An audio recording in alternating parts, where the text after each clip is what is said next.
गाडीहरू सब city city बाइकहरू यस्तो ध्वंस धुलो भएको छ होइन। बाहिर चाहिँ निकालिदिउँ होइन। अब यता त सबै ध्वंस भयो, कस्तै यता पड्किरहेको अवस्था छ।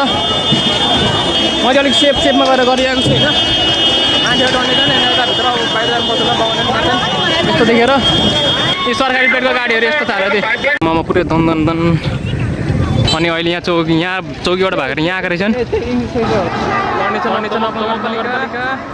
अगाडि नगरपालिका अगाडिको हालत यस्तो छ। यो हुन्छ नगरपालिका।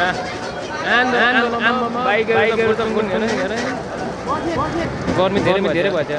सब चल्ने गाडी हो नि। हेर आमामे लाइभ कन्डिसन अफ दमक नगरपालिकाको भवन।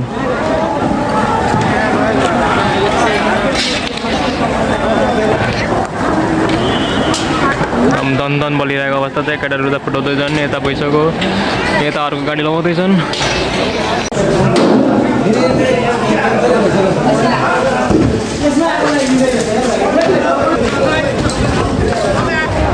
बाफ रे बाफ।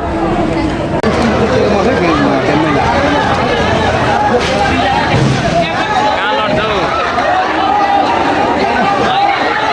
नेक्स्ट बङ्गलादेश। यो हो नि त कायदा।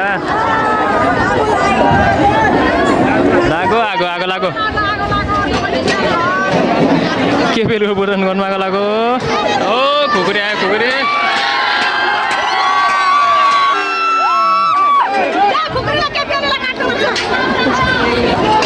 Burning of the KP Oli house. बुढोको घर जल्यो, अर्को घर पुरानो।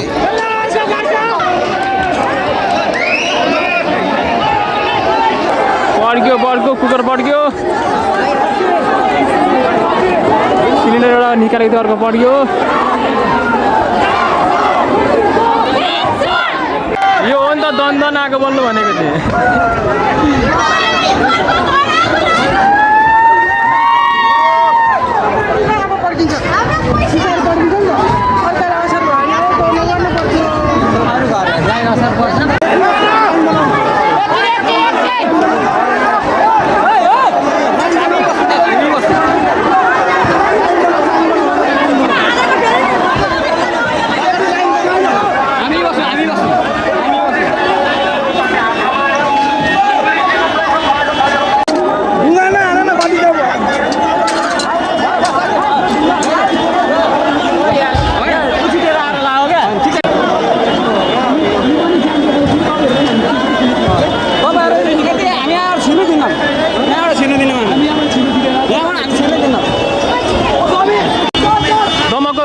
इलाका प्रशासन कार्यालय दमक प्रहरी।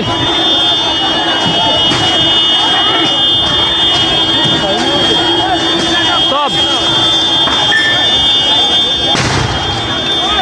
पढिरहेछ। आज सब पुरै ध्वंस भएको अवस्था छ होइन। हेर गाडीहरू सब सिटी बाइकहरू यस्तो ध्वंस धुलो भएको छ होइन। यताले केटाहरू माथि अरू बिचरा बेबीले अनि यता केटाहरू सब सचेको पोज हो ड्रेस गरेर बसिरहेका छन् होइन। यस्तो त हालत गाडीहरूको यता केटाहरू यता बाइकहरू निकालिरहेछन्।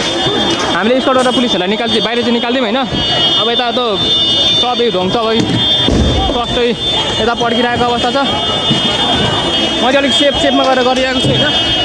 मान्छेहरू डढ्ने छन् यताभित्र, अब बाहिर बस्दैन बाउन मान्छन् यस्तो देखेर। यी सरकारी पेटको गाडीहरू यस्तो थाल्यो त्यो। ओइ टार पड्क्यो।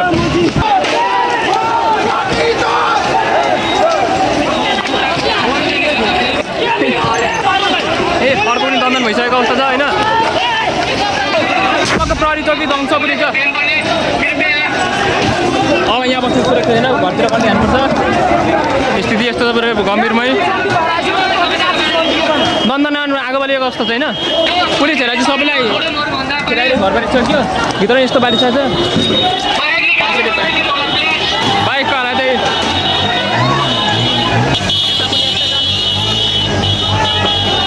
पड्केला भयो।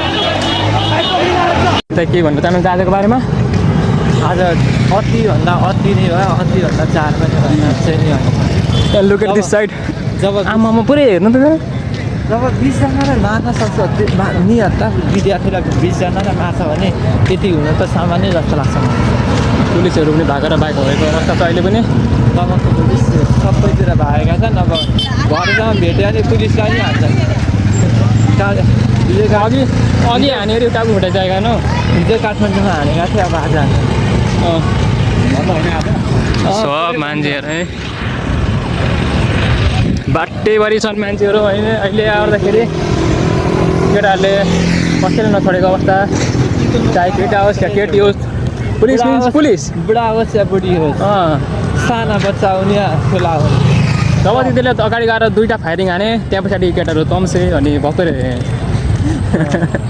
अनि गोली लगाएर त्यसलाई हस्पिटल लिएर गयो नि त्यसले त्यतिले त दुईवटा कि कति राउन्ड फायर हानेको थिएन भने नि यति साह्रो हुँदैन थियो नि त आज त हुन त हुन्थ्यो तर यति एकैचोटि आक्रोशमा त आउँदैन थियो नि त आमामा पुरै दन यहाँबाट पनि भएको छैन कि यहाँ सबतिर बस्तिरहेको छ नि त मेरो सोच भनेको डिएसपीलाई तर ब्याड लक भेटिएन हाल्न डिएसपीलाई भाइ अब त आयो भने त कुटिन्छ त्यतिखेर त अनि हेर्छ नि हामीले छोड्यो अब अनि अहिले यहाँ चौकीबाट भागेर यहाँ आएको रहेछन् एउटा घरमा त्यो चढेछन् अब त्यो घर फेरि जल्ने अवस्था पुगेको छ होइन केटाले ठोक्न आँटिसक्यो